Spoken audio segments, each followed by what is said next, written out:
Hey everyone, welcome back to Building Code. I'm Zach Witovich. And I'm Charley Birtwistle. It's another episode, but a special episode because this time we get to talk about a little more economics. Heck yeah. Very, very excited. Obviously, there's a lot of uncertainty right now. People are tossing around, the scary recession word. People are talking about the demand, supply, all the good old economic terms. Instead of listening to Zach and I try to fake our way through it, we brought in an expert. Zach, tell them who we have today. Yeah, we have Mark Boud out of Irvine, California. He is an expert in real estate economics, analytics, and feasibility studies. That is really impressive. He's got a long career in doing economic analysis, and he's a hot commodity. And like you said, Charley, really, we are not in any position to do more than to give our hot take. So we thought, let's get a real expert in here and talk about some of these trends in construction. And I always love these really cerebral conversations because it lets us kind of see the realities. But I know that we're probably got some positives too that maybe we can shine some light on. Absolutely. Yeah. Mark he's been around for a long time. He's an expert in the field, and I'm personally looking forward to learning a lot from him.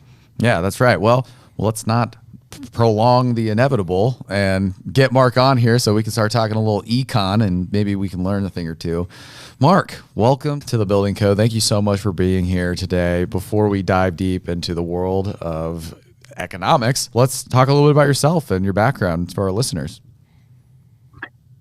You bet. So I'm a real estate economist. I studied economics at Brigham Young University back in the Stone Age. I graduated in 1985 and have worked really in the private sector ever since. Most people know me from my work at Real Estate Economics. That's a company that I started in 1990 and eventually sold that in 2015 to Metro Study Hanley Wood, and worked as their chief economist, first for Metro Study, then for Hanley Wood for 5 years, and just really enjoyed that experience. Had a great time. And after 5 years, my non-compete ran out, and I gently stepped away to kind of hang up my own shingle, took a couple of clients with me, and to not work quite as hard as I have. So I'm enjoying kind of a pre-retirement life right now. Yeah, unfortunately, apparently the industry wasn't quite ready for you to retire. Needed your thoughts a little bit more. I feel bad. Right? We brought you on, in November 22, and a lot of scary things are happening right now. I imagine this would have been a lot more fun interview a couple of years ago, and we could have talked about how awesome everything and things booming. But I feel like that's just kind of a day in the life of an economist, right? No one wants to talk until they're scared. Well, an economist loves change, and we're at a big inflection point. And so for me, this is very exciting times, to study that, to try to understand that. It's more difficult than it's ever been, but I enjoy that challenge. Beauty's in the eye of the beholder, right? Yeah. This is like your time to shine. No, how many interviews do we do in good economic times? Yeah. About the economy.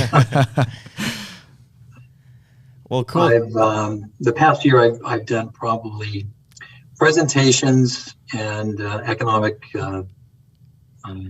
seminars and interviews, probably about 100. I do about 100 a year. Wow, not bad. Definitely keeping you busy. Let's talk a little bit about that on your current work with real estate economics, analytics, and feasibility studies. So when you're going to conferences, you're doing speaking engagements, you're on podcasts, everybody's in demand. What are you talking about? What are they hoping to learn, or what do you specifically kind of hope to convey in these moments to kind of talk about your expertise?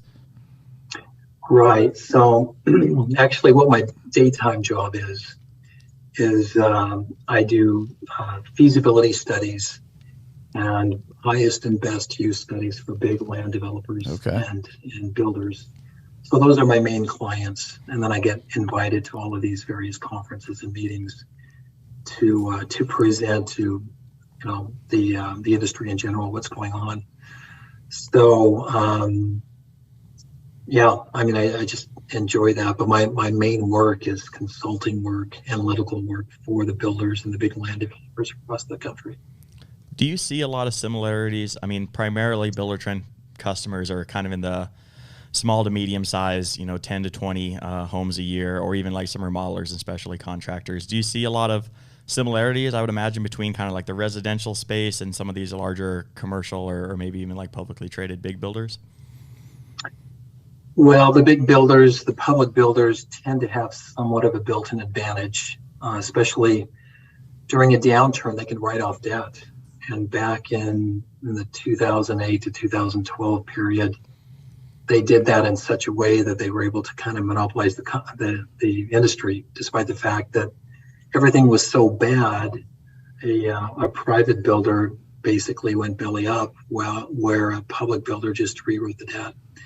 So there's an advantage for those large builders because of that, because of their economies of scale, because of their ability to control supply pipelines, which was very big during the past 18 to 24 months. However, what I've seen most recently is the advantage kind of shifting to the smaller builders. And I like that. I love working with the small to medium-sized private builders. They tend to be a little bit more nimble and a little bit more sensitive to market trends. I think that can translate to them to the ability to change more quickly during an inflection point, where most public builders take some time to kind of right that ship. A smaller builder can change pretty quickly. They still need the research to do that. And the weakness that I see some of those smaller builders having is that they don't necessarily invest in the research the way the big builders do. That's changing. I do a lot of presentations for CB USA and of course Buildertrend, and I've seen that change mainly because of entities like yourselves that enable them to kind of group together for educational purposes, for supply line purposes, for all kinds of advantages that those larger entities have had in the past. You kind of translate that to the smaller builder, which I think is really encouraging. I have this internal kind of hope, and I always talk about how like Buildertrend's uniquely positioned to be kind of the railroad of the residential construction space, to connect them, like bring, at the time it was builders that I've talked to, like at, our events, they are always like thirsty to know, like what is the guy a city over doing, or even a state over. And so it's really interesting that you say that, like we can kind of play that part. You said it was interesting. You talked about the big builders, and like not only do they have the advantage in downturns because they likely have more sophisticated financial processes. They see the opportunity, they use it, and then you talk about the material side of things. Did you see a lot of those bigger builders like driving up those prices on the materials markets in the last 2 years? The builders are really having a rough go. They dealt with unprecedented logistical issues, and now they're in uncertain times. Interest rates are increasing. How is that going to affect the bigger builder, like who maybe contributes to some of these things overall compared to the smaller builder? Right. Well, again, there might be a little bit of an advantage for those smaller, more nimble builders, because a lot of those larger builders during the past 24 months, in fear of losing supply, entered into long-range contracts, long-term contracts at the very peak of the market.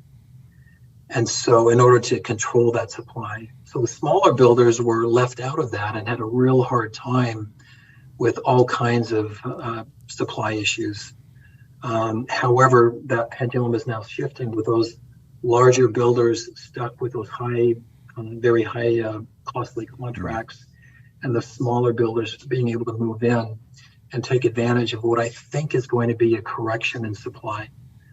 I mean, we're already beginning to see that a little bit, but I think during the next 6 months, the smaller builders will be able to take advantage of that, while the larger builders are still trying to calm down the supply pipeline that they currently have. So to me, there's a potential advantage in there for the smaller builders now that we're in the midst of this inflection point. Yeah, I think that's really interesting, especially the material side. You mentioned working with our good friends over at CB USA, who obviously they do like group purchasing and allow smaller builders to buy materials at hopefully lower rates, similar to the larger type builders, but without being into those locked in contracts. So hate to toot our own horn and plug too salesy on the podcast, but definitely check out CBUSA. They're a fantastic organization. We're looking to grow a ton going into next year. One of the things that Zach mentioned was, the interest rates, the past, well, I guess really the past couple of years, it was really, really good for a really long time, unprecedentedly. But then the past 6 months or so continued to climb. Do you think we're kind of at a peak where that begins to correct itself, or are we going to stay steady for a while there? Or what's kind of your forecast going into 23 around interest rates specifically? Right. So unfortunately, I don't think we've peaked. I mean, I know that we've seen some downturn in mortgage rates during the past couple of weeks, but I think that's almost a blip, especially when the Fed is talking about, right now the Fed funds rate is at 3.88, and they're saying that they're really not going to calm down until it hits 5%. Not that mortgage rates necessarily correlate with the Fed funds rate. It mainly correlates with the 10-year Treasury yield. But the 10-year Treasury yield has begun to calm down a little bit. The 10-year Treasury yield really tracks with inflation. And inflation has calmed down a little bit. It's gone from 9% back in June to, I think right now it's about 7.8%. Which is a shockingly high rate if we were talking about that 6 months ago. But right now it's a relief relative to that 9%. It's still high enough where I think it has a few more months of pulling up the 10-year Treasury yield. And so even though the 10-year Treasury yield has come down a little bit, I think its overall trend, even though it's going to be erratic, is going to be upward for a few more months. And as the 10-year Treasury yield goes up, it pulls up the mortgage rates.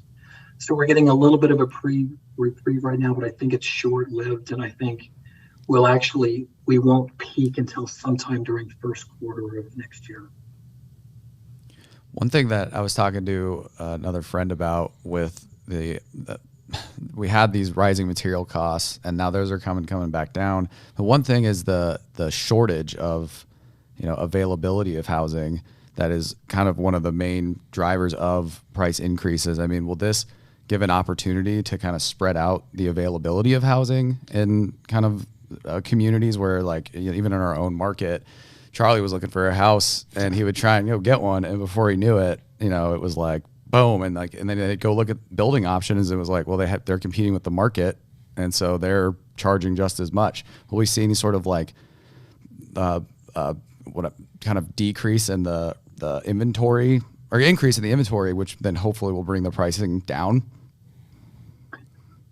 Well, yes, but it's not going to be a dramatic increase. It's nothing like in the past cycle, 2005 through 2008. We built so many homes that weren't really meant to be lived in. They were basically investment properties. And the amount of oversupply was just enormous. We had overvaluation and oversupply in 2005. This time around, we have a bubble. We have overvaluation, but we don't have that oversupply. And in fact, the supply line issues that we've had has simply held back the supply. And the fact that material costs tend to lag price. Usually what happens is home prices go down, and then it may be months, up to 6 months, even a year before material costs follow suit in a dramatic fashion.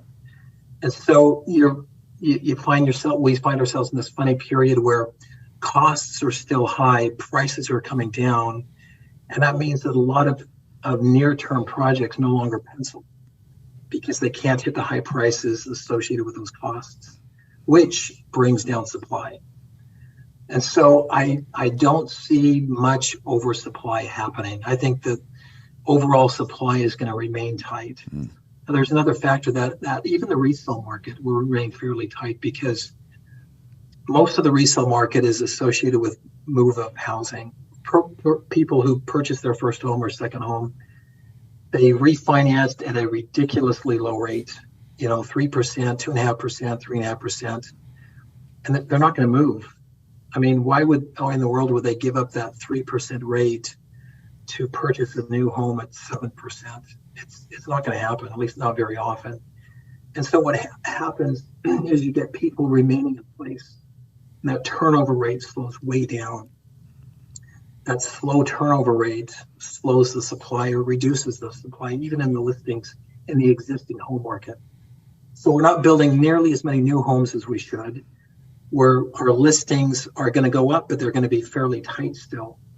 And that means that overall prices, they'll come down a bit because we hit ridiculously high levels, but they're not going to come down as much as a lot of people think. They'll come down because really, in effect, what we did is when we went from 3.5% to 7% mortgage rates, that translates to almost a 40% increase in monthly cost. And that's just completely unsustainable. And so prices will have to come down because of that, but they're not going to collapse like they did in 2008. We'll see. My own forecast is from top to bottom. Nationally, some markets will be worse, some will be better. Sure. We'll hit about a 10% correction. And that's, that still sounds, fairly bad, but it's far below the 30% plus correction that we experienced last time. Right. I think a lot of things, I mean, you mentioned the ability of smaller builders to stay nimble, adjust and different things like that as we're going through these crazy times to stay on top of their feet and keep their business sustainable. What other things would you kind of recommend? I guess if someone's hearing this and thinking to themselves like, oh crap, am I ready for what's about to come? Or what do you recommend the builder do to prepare for all these things that you're kind of forecasting out and even a possible recession and things that may be coming in 23? Well, I think in the near term, it's really important to take a step back from move-up product. Again, that move-up product is going to be very slow because it's so dependent upon rollover equity, and that rollover process is going to slow way down because people won't give up their low fixed rate. The entry-level market is different. The entry-level market, those buyers aren't beholden to a low mortgage rate. They're still incredibly cost sensitive, but as prices come down a bit and as builders participate in some creative financing, it enables those entry-level buyers to come in and those builders to tap into enormous levels of pent-up demand in the entry-level market. So those smaller builders will have to work with their with their banks to offer buy downs and some of the other things that will directly lower the monthly cost of ownership to those entry-level buyers. But there's an enormous opportunity in the entry-level market.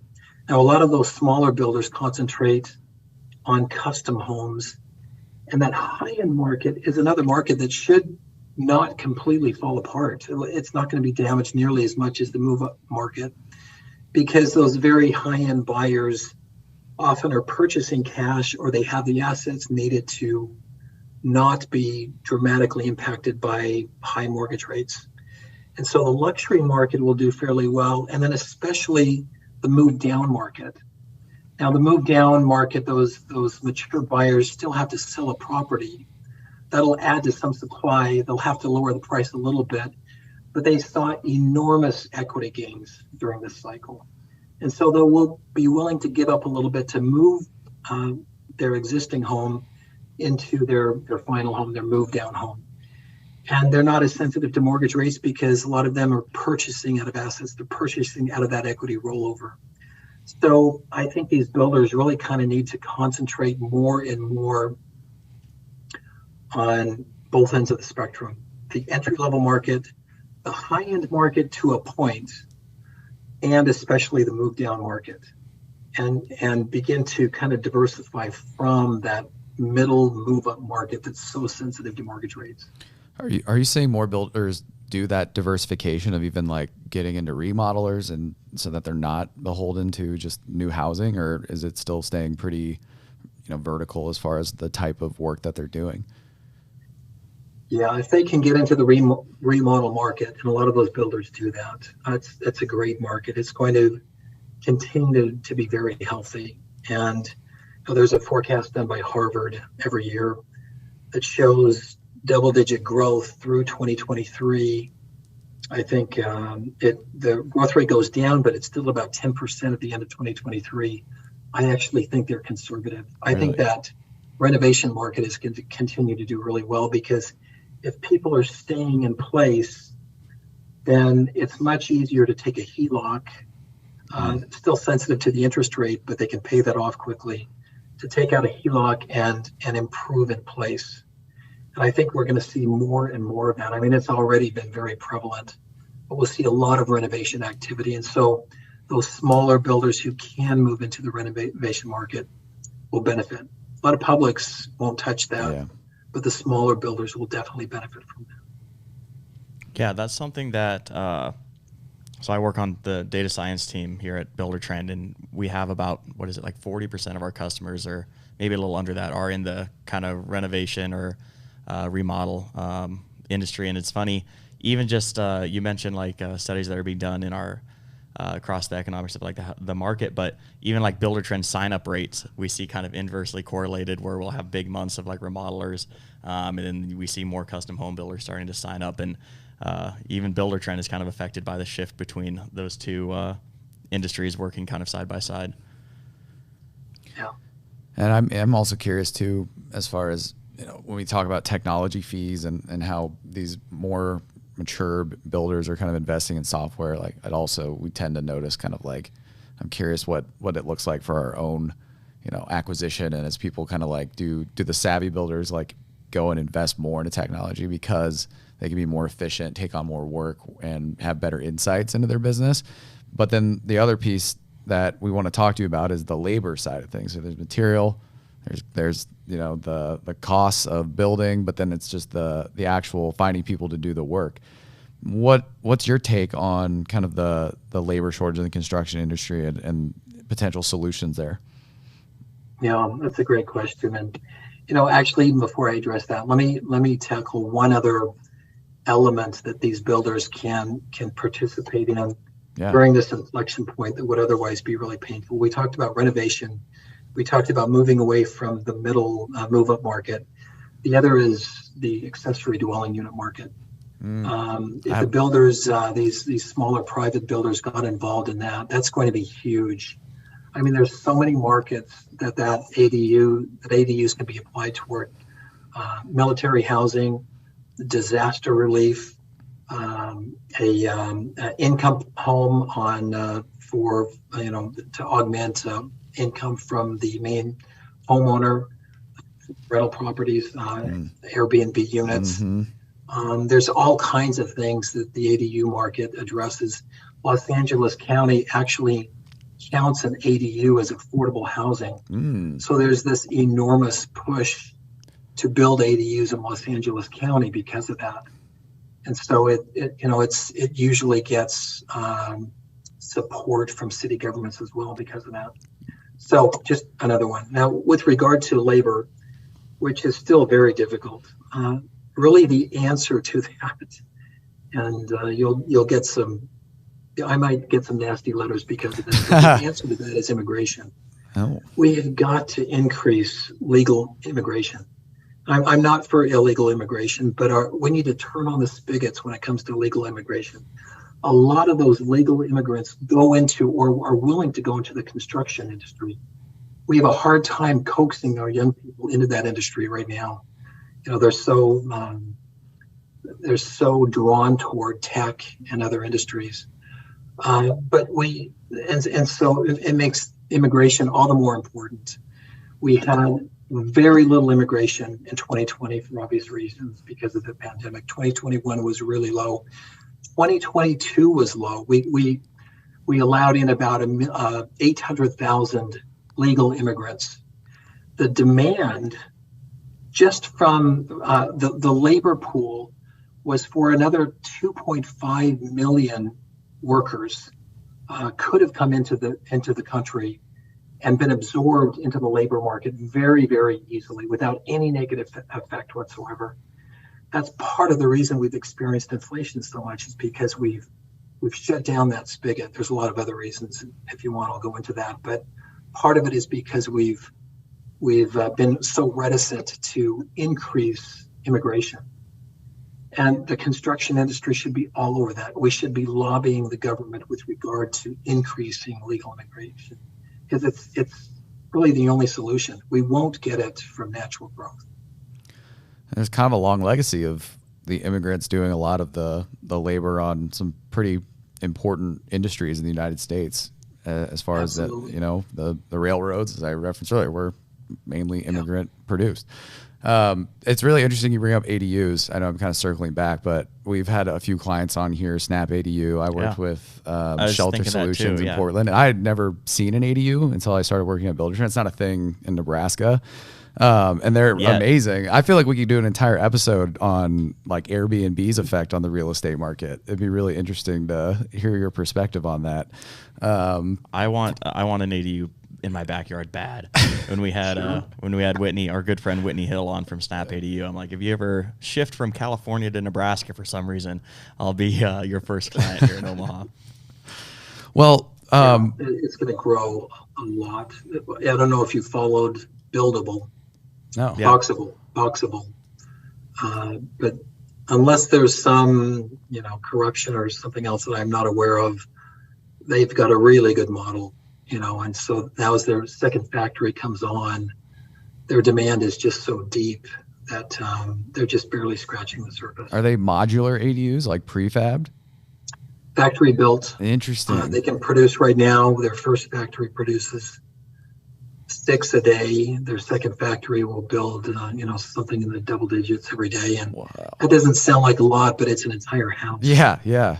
And so, and the great thing is you can actually ship them in a trailer behind a pickup. Whereas kind of the downfall of modular housing is you have to get this big trailer and permits and all kinds of things to move the thing to its location. With Boxable, you just, you fold it up, put it on a trailer in the back of a pickup and drive it to the site without any permits. That's a big deal. That's wild. Are they the one that's literally has like even the electronic components built into the walls and they snap together and then it just like it literally looks like a computer that you're plugging in the components and then it's built? That's wild. You provide the foundation, and then they'll unfold it onto that foundation, and it's basically ready to go.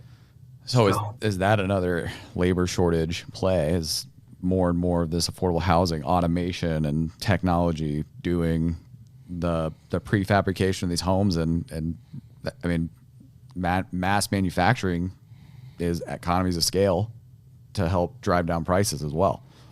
Yeah, my fear is that it's not a fear, but what I think the trend is that you'll see the big publics getting involved in this by quite a bit instead of the smaller builders who should be involved in it, probably will in the near term.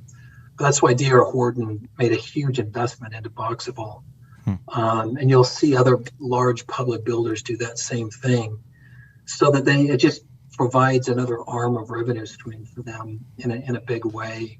So I think we'll see more of these builders get into it, partly because it resolves that labor issue, and partly because it introduces another revenue stream. Yeah, we could talk about now, this. With prices so high, it has an opportunity to add 1 or 2 more income earners into a household. And so that's another reason that ADUs are being built, allows somebody to grow in place to afford their home by increasing the number of income earners per household. Not a lot of California residents without roommates, I imagine, these days. Right. New home builder or buyers. Right. I think, we're getting close on time here, but the last question we wanted to ask you is, coming into the end of the year here, I think this episode will actually launch towards the beginning of the new year. So what are some positive signs? What are you most looking forward to and that our builders should also maybe be excited about going into the new year? Yeah, I'm encouraged. I mean, we're already in a housing recession, right? But the overall market, it might experience, and I think it will experience, a mild recession, economic recession in 2023. But I think it's short-lived, partly because we have so many significant economic drivers in place to grow the economy on a national scale pretty quickly. If you think of the enormous investment that was made this year in infrastructure, a lot of those infrastructural dollars get spent, at least begin to get spent next year. Also, the turnover of the automobile industry, it'll have a couple of turnovers from fossil fuel combustion engines to electric engines, from electric to autonomous driving. And those are turnovers that create an enormous amount of economic activity. And then even the housing industry, the new home market, I think has a built-in benefit relative to the existing home market because it is a lot cheaper to implement cost-saving, energy-saving efficiencies in that new build relative to a retrofit. And not to mention updated designs, accommodation of electric vehicles, those kinds of things. So the new home market is poised to continue to increase its premium relative to the existing home market if it effectively takes advantage of a lot of these new technologies. Then just the pharma, the biotech, the medical industry is going to continue to grow really well and be a major driver. So that's only a few of them, but there's these major economic drivers in place that are poised for significant growth. And I think we begin to see, and I didn't even mention clean energy. Oh my goodness, solar and all of the elements associated with transitioning from a coal-based, oil-based to solar and so on. That's an enormous turnover of infrastructure. All of those things drive the economy like we've never seen before. So I'm really hopeful that we see the beginnings of that in 2023 in a big way in terms of economic growth. My 23 forecast is that Mark is not retiring anytime soon. Hearing you talk about everything that you're excited about, it doesn't seem to pair well with your goal of stepping away from all this. It doesn't look like I've been busy, and I've been grateful for that. I'll say, Mark, you strike me as a guy who maybe doesn't want to fully retire. I think you might kind of like this stuff. I have hobbies that keep me busy. I'm building some income properties in another state, and that kind of keeps me busy. But my heart is in real estate economics. I love doing that, and so you'll see a lot of me in the next few years, I think. Absolutely. Whether I want that or not. Well, I've learned a ton. Zach always gives me crap when I write down notes while we're interviewing people, but I filled up almost a full page during that. So really, really appreciate you coming on and talking with us. Yeah, we'll see you around, I'm sure. Thanks, Mark. You bet. Well, Charlie, we just had Mark on, an expert in real estate economics. We covered a lot of really awesome, interesting content. I always feel like I'm getting free college courses when I have these these episodes, which is really fun. You get to kind of flex what you know and really what you don't. And what'd you learn? Yeah, that was an awesome interview. I took, almost a full page of notes on my notebook there. So show it to the camera. Yep, look at that. Lying. Boom, real notes. I'm not lying. Real notes. It was great. I really appreciated his comparison of kind of the big builders, big public builders, to the smaller private builders. And I feel like his perspective is one, if I was a small home builder, I'd be really encouraged by. The ability to stay nimble, move quickly adapt. Even if I'm in the remodeling space, I think that was something that was encouraging. The comments he made around like the move up market is going to be, really, really hard and hit hard this next year. But the move down and like entry level market is a huge opportunity. Yeah. People still need to buy houses. They need places to live.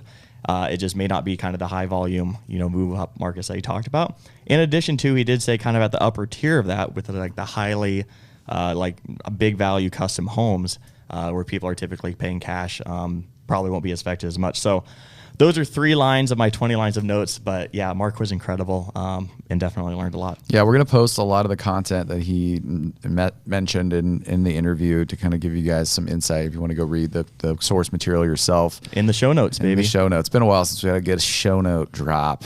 Absolutely. Yeah, it's always out there, but we're calling it out. One thing I think overall, pretty positive analysis of all economic recessions have variables, and he referenced like housing's part of a broader economic system. And I think the thing I always kind of joke with is like tech stocks are not the economy. Right. And so that doesn't mean, even though there's a lot of investment in there, those people who maybe are selling their stocks, they're putting it elsewhere in a lot of cases. Right. And so it doesn't mean everything. And yes, there's some flooding of the labor of those industries, but that's not of the fabric of the economy, the entire picture. So I actually feel really positive about his analysis, which was more or less like it's going to have a dip, but then the rebound in all these other major sectors that are evolving how they're doing things, and construction is no exception. He talked about the automation possibilities and you know the different people out there that are kind of starting to find ways to address labor shortages, and the materials are coming back. So like I'm hearing nuggets of things to be looking forward to if you're a builder in the coming year.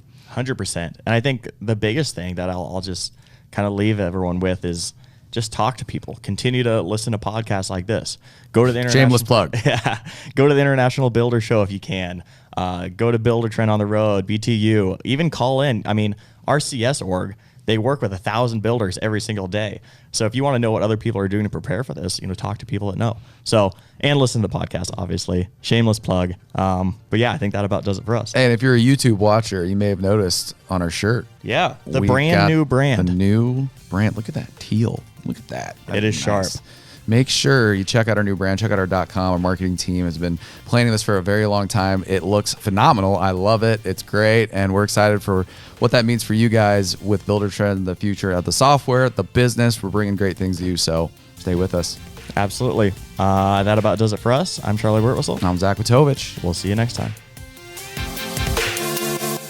Thanks for watching the video. Remember to subscribe to the YouTube channel for exclusive content brought to you by Buildertrend.